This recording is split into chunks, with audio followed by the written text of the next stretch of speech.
Dans la tranche 1, chargeons un premier hi-hat style TR-909, plutôt fermé. Dans la tranche 2, un hi-hat légèrement plus ouvert. Dans la tranche 3, un hi-hat encore plus ouvert. Et dans la tranche 4, un hi-hat complètement ouvert. Si on joue sur le pad, seul le premier hi-hat joue. Pour entendre le second hi-hat, suffit de sélectionner le deuxième type de coup ici.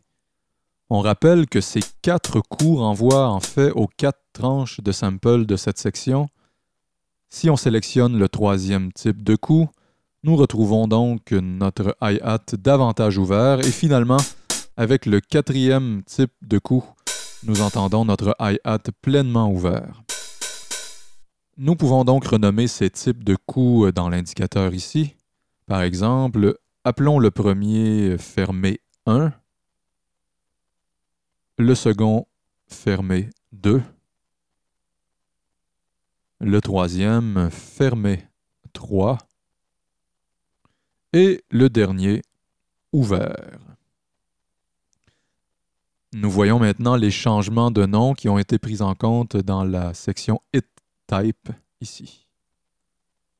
Maintenant, comme nous l'avons vu dans la partie 1, prise en main, faisons en sorte que les 4 premiers pads puissent déclencher ce même nano-sampler. Ouvrons l'édition rapide du Drum Assignment et plaçons les 4 premiers pads tous sur le canal de drum 1. Comme on l'entend, les 4 pads déclenchent tous le nano-sampler de hi-hat. Maintenant, faisons en sorte pour que chaque pad puisse générer un type de coup différent. Ouvrons l'édition rapide des types de coups. Laissons le pad 1 sur le premier type de coup. Plaçons ensuite le pad 2 sur le coup 2, le pad 3 sur le coup 3 et le pad 4 sur le coup 4. On entend maintenant que les 4 pads déclenchent les 4 types de coups provenant du nano-sampler initialement associé au pad 1. On remarque pour l'instant que le son du hi-hat ouvert n'est pas étouffé par les hi-hats fermés, ce qui n'épouse pas le réalisme demandé par ce genre de hi-hat. Pour régler ça, suffit de positionner le mode de la polyphonie sur Exclusive Hits ou Monophonic. Nous verrons d'ailleurs les différences entre les deux là ensuite plus tard. Et voilà, maintenant, nous avons un quatuor de hi-hat style TR-909 prêt à être enregistré.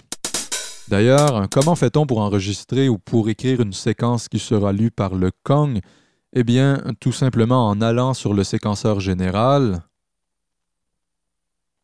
en armant la piste pour l'enregistrement et en lançant forcément l'enregistrement, sans oublier ensuite de jouer évidemment les pads sur notre clavier MIDI ou sur notre contrôleur MIDI. Mais ici, pour la suite, je vais opter pour la méthode manuelle. Effaçons ce clip et dessinons un clip de la mesure 1 à 2 avec l'outil flèche. Double-cliquons sur ce clip. Et ici, il n'y a plus qu'à insérer nos hi-hats dans les tranches concernées. Je vous épargne certains détails pour ne pas alourdir la longueur du tuto ici, et surtout parce que c'est un tuto non pas sur les modes d'enregistrement et d'écriture MIDI, mais un tuto dédié au module Kong.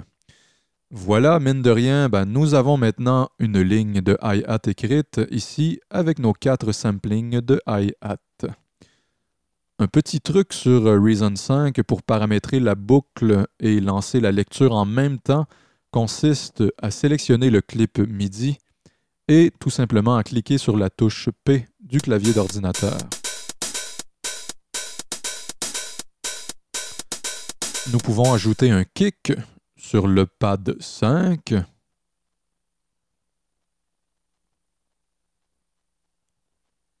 et positionner les kicks sur les temps dans le séquenceur juste au-dessus de nos hi-hats. Et voilà, un beat bien basique est créé.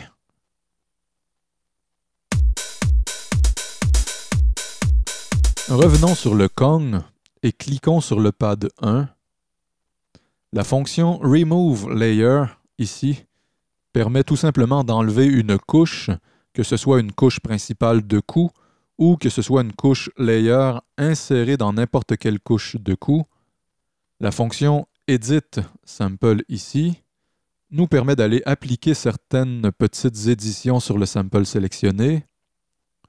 Cette fonction d'édition est particulièrement utile lorsqu'on utilise la fonction d'échantillonnage sur le Kong, comme sur n'importe quel autre module permettant l'échantillonnage sur Reason 5.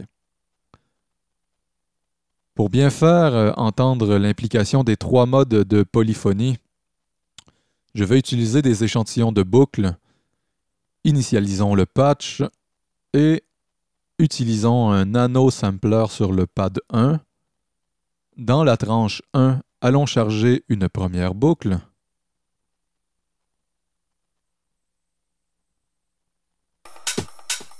Sur la tranche 2, une autre boucle.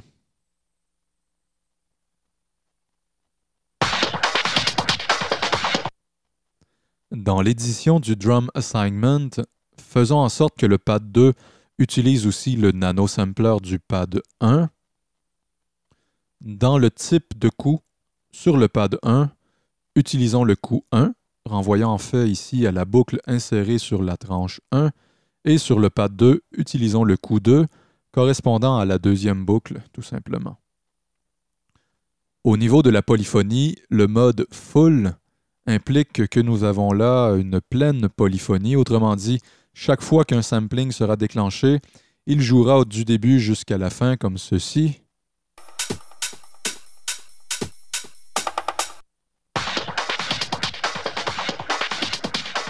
Et ce, même si c'est le même sampling qui se répète en se faisant redéclencher comme ceci.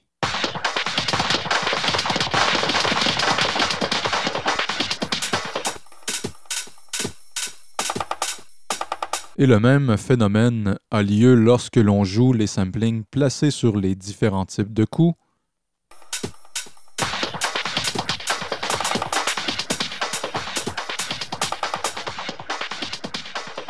La fonction de polyphonie Exclusive Hits permet de restreindre la polyphonie de sorte à ce que lorsque l'on passe d'une couche de coups à une autre, il n'y ait pas de chevauchement entre les samplings comme ceci.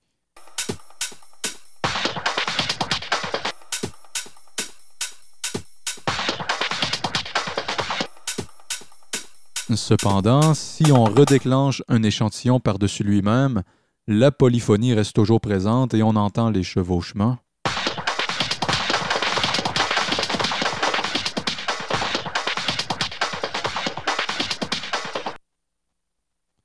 Le dernier mode, nommé monophonique, empêche toute forme de polyphonie, que ce soit entre les couches de type de coup ou entre les redéclenchements d'un échantillon sur lui-même, comme ceci.